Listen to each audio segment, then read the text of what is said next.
માંથી બિલ્ડર બન્યો અને હવે તે ખંડણી ખોર બન્યો. એક ડોક્ટરને ઉઠાવી વિસ્તારમાં રહેવું હોય તો માંગી 50 લાખની ખંડણી, અને જો રૂપિયા નહીં આપે તો આપી જાનથી મારી નાખવાની ધમકી. તો જોઈએ અમદાવાદના ક્રાઇમ રિપોર્ટમાં કોણ છે ટપોરી, જે ટપોરીમાંથી ગુનેગાર, પછી બિલ્ડર અને પછી હવે પાછો ગુનેગાર બન્યો. જાણીએ સમગ્ર કહાની અમદાવાદના આ ક્રાઇમ રિપોર્ટમાં.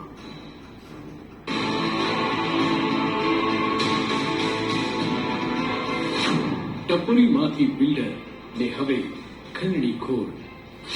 બીમારીના બહાને ડોક્ટરને ઘરેથી ઉઠાવ્યો, માથે રિવોલ્વર મૂકી માંગી 50 લાખની ખંડણી.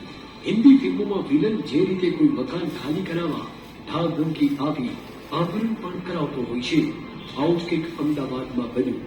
અમદાવાદનો એક ટપોરી જે હાલ બિલ્ડર બનીને બેઠો છે, તેને શહેરના એક ડોક્ટર સાથે કંઈક આવું જ કર્યું હતું, જેમાં પોતે બીમાર છે તેમ કહી તેના માણસો દ્વારા ડોક્ટરને ઉઠાવી દીધો હતો અને બાદમાં ડોક્ટરના માથે રિવોલ્વર મૂકીને ઘર ખાલી કરવાની ધમકી આપી હતી અને જો ઘર ખાલી ન કરે તો 50 લાખની ખંડણી આપવી પડશે તેમ ધમકાવ્યો હતો.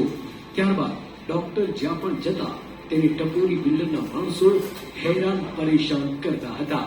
જોકે શહેર પોલીસ કમિશનરને આ વાત ધ્યાને આવતા ટપોરીની શાન ઠેકાણે લાવવા પોલીસે કડક કાર્યવાહી કરવા સૂચના આપી હતી અને હાલ આ ટપોરીએ પોલીસ મથકમાં પોતાના ગુનાના કારણે આરોપીઓ તરીકે ઉભા છે.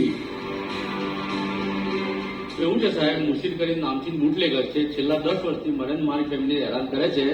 ધાક ધમકી આપે છે, દવાખાનામાં આવીને મને જાનથી મારીને કોઈ ધમકી આપે છે, ઘેરાઈને ધમકી આપે છે, ઘર ઉપર મારા ઉપર એસોલ્ટ કરાવ્યો. 12/2/2022 રોજ મેં એની એફઆઈઆર પણ નોટ કરાવી છે. વેજલપુર પોસ્ટને કહેલું કે મુશીર પોતે વેનુ કાર લઈને આવેલ, 2 માણસો લઈને એક જાટા સર પોતે પાસે ચાકુ હતું અને એક દંડાવાળ હતો, તેને મારી ગાડીના કાચ તોડી નાખેલા છે. તેમજ મારે ઘરની દિવાલો પર મસાલા ગુટકા ખાઈને થૂકેલ છે. જો તું 50 લાખ નહીં આપે તો તને તારા છોકરાને જાનથી મારી નાખીશું. અત્યારે 1.5 મહિના પહેલા મુશીરે મને રાત્રે વિઝિટના બાને એના 2 માણસો ફિરોજ કાકા તેમજ ફિરદોસ મુલ્લા એનો ભાઈ છે, જે આની આખી ગોંગ ઓપરેટ કરે. ફિરોજ કાકા એનો રાઈટ હેન્ડ છે. એ બંને મને રાત્રે વિઝિટના બાને 2 વાગે ઘેર બોલાવી ગયેલે. ત્યાંથી પછી મને ઘેર જઈને પછી ઉપર કે ભાઈ એ ડોક્ટર આ ગયા તો બોલે उसको ઉપર લેતા હોય તેમ કરીને મને છેલ્લે એના ઉપરના માળે પહેલા માળે લઈ ગયો. ત્યાં મુશીર તેમજ એનો ભાઈ રાજુ બંને બેસેલા અને તરત મુશીરે ઓર્ડર આપી દીધેલો કે 4 જણા પહેલા એની સર્વિસ કરી નાખો, ખોખરો કરી નાખો. અમદાવાદના એક ડોક્ટર પોતાનું ક્લિનિક ચલાવીને પોતાના પરિવાર સાથે શાંતિથી રહેતા હતા. જોકે આ શાંતિ આ વિસ્તારના ટપોરી મુશીર ઇસ્માઇલ કુરેશીથી સહન થતી નહોતી અને તેને આ ડોક્ટરના બંગલાને પચાવી પાડવા માટે આખું ષડયંત્ર રચ્યું હતું. છેલ્લા ઘણા સમયથી આ ડોક્ટર પાસે મકાન ખાલી કરાવી દેવા માટે તે પ્રયાસ કરતો હતો. ક્યારેક ડોક્ટરને ઉઠાવી દેતો અથવા તો તેના માથે રિવોલ્વર મૂકીને તેને ધમકાવતો હતો. એટલું જ નહીં, આ ડોક્ટરને પોતાના ઘરેથી ક્લિનિક અને ક્લિનિકથી ઘરે આવતા જતા રસ્તામાં મુશીર કુરેશીના માણસો ધમકાવતા રહેતા.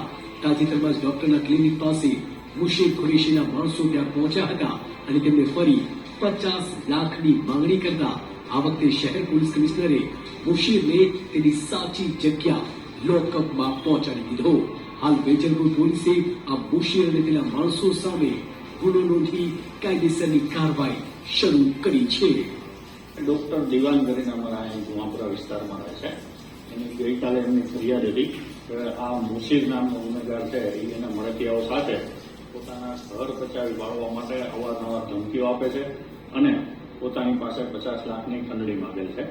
એ બાબતની કાલ અમારા ફરિયાદ લેતા આ મુશીર છે એ રીઢો ગુનેગાર છે અને અગાઉના એમના 9 ગુના છે. ખૂન અને ખૂનની કોશિશ જેવા ગુનેમાં પોતે સંડોવાયેલો છે અને આ ડોક્ટર સાહેબ છે એમનું મકાન ત્યાં ડોક્ટરનું ક્લિનિક ચલાવે છે. એમની ફરિયાદ એવી હતી કે એ ક્લિનિકમાં ત્યાંથી સારવાર કરવાના બહાને મુશીર તથા મુશીરના માણસો એમને મુશીરના બંગલે લઈ ગયા અને એને બળજબરીથી એવું કીધું, બંદૂક રાખી અને એના પર તું આ 50 લાખ મને આપી દે અને આ મકાન ખાલી કરીને અહીંથી જતો રહે અને નકર તને હું જાનથી મારી નાખીશ. આવી ફરિયાદ મળતા એની ફરિયાદ દાખલ કરી અને તાત્કાલિક કાર્યવાહી કરતા હું આ મુશીર તથા એના એક મળતિયા માણસની ગઈકાલ રાતે આ એરેસ્ટ કરવામાં આવેલ છે. મુસીર એક રીઢો ગુનેગાર છે.